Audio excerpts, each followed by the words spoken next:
you're going to click this guy to create a new template. So now you have your options to create things over here. You click, and now all of a sudden there's a molecule. You can click and hold and drag around to rotate. If you right click and hold, move it around, you can move it left and right, up and down. So from here, I can add whatever I need to. Let's say I want to create ethanol. I can click and hold. So now there's 1 carbon, 2 carbon, and over here I'm going to click on the sp3 hybridized oxygen. Now there's sp2 hybridized, and then just click on that bond. And now you can see it adds an oxygen. Now what I can do is I can click this little green button right here, and it'll do a crude approximation of minimizing the geometry, the energy of the geometry. So when I'm done, you don't see any hydrogens on here, you just see more bonds. You can either add them in manually, or when you click on the glasses, it adds it in automatically. Okay. So now what you can do is, if you know this is wrong, you can click on this bond. If it won't let me, no, that's not what I want.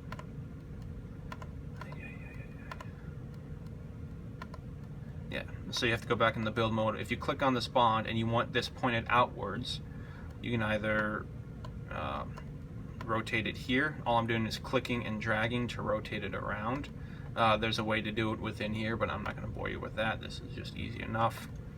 So once you are happy with your molecule, what you can do is go to Setup, Surfaces, click on Add, and you can add whatever you want. So most likely you'll do electrostatic potential, you'll do HOMO, LUMO, and density.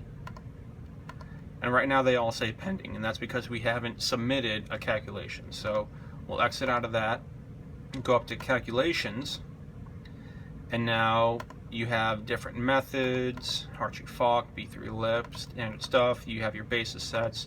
So for now we're going to do this very quickly and just say Hartree-Fock 321G. You want to click on orbital energies, charge, yeah, we'll do that for fun.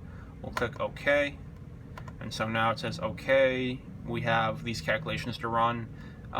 If you're ready to do it, you go ahead and just click Submit, save it to a given folder. So this one I'm just going to call it ethanol. Save. Now it says it's submitted, and this is a pretty quick one. So as soon as I clicked OK, it said it was done.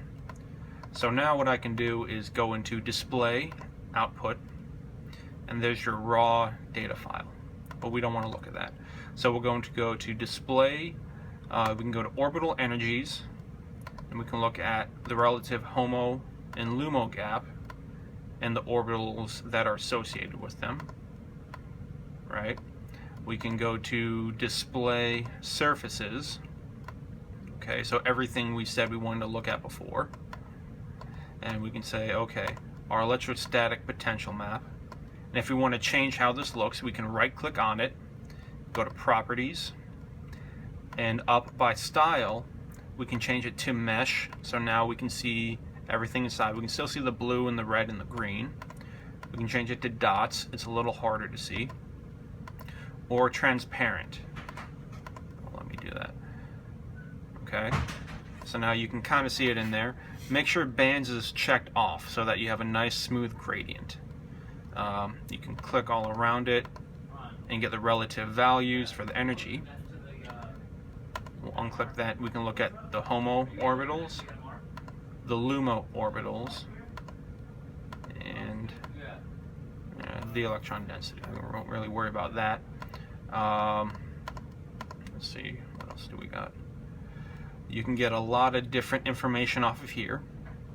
One thing you want to do is put it in a nice table. So here is a table that we can make, and we can have multiple molecules in here, but we can add certain things. So for instance, we can have a name. Okay, we can click OK, and now that is added there. We can go through and say relative energy. Okay, so if we had multiple molecules, it can tell you the relative energy of how high or how low something is. The dipole moment, so 1.9 dBi. Let's see what else, what other ones we want here.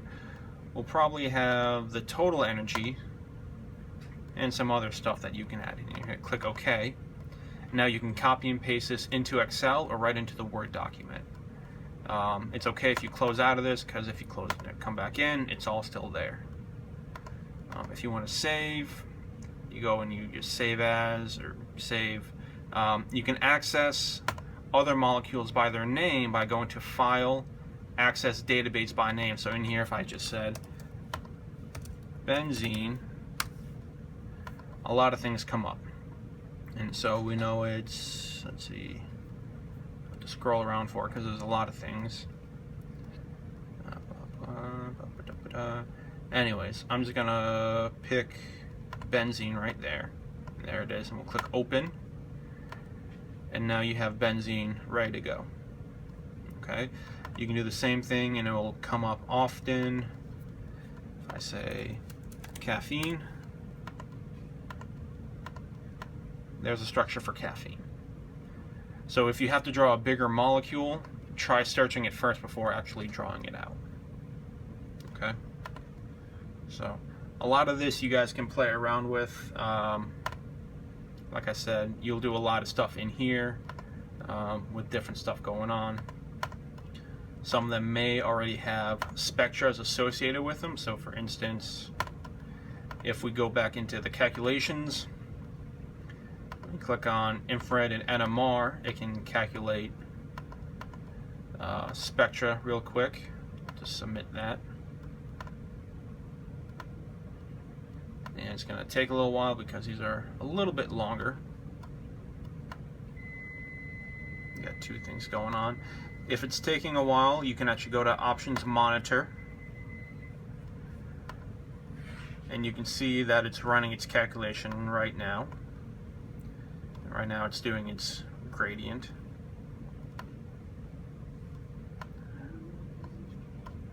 But anyways, when it's all done, what you'll be able to do is go into Display Spectra, and we can click on Positive, and we can look at Experimental. So now we have our IR spectra we can look at, and they'll also have Calculated once it's done calculating these things.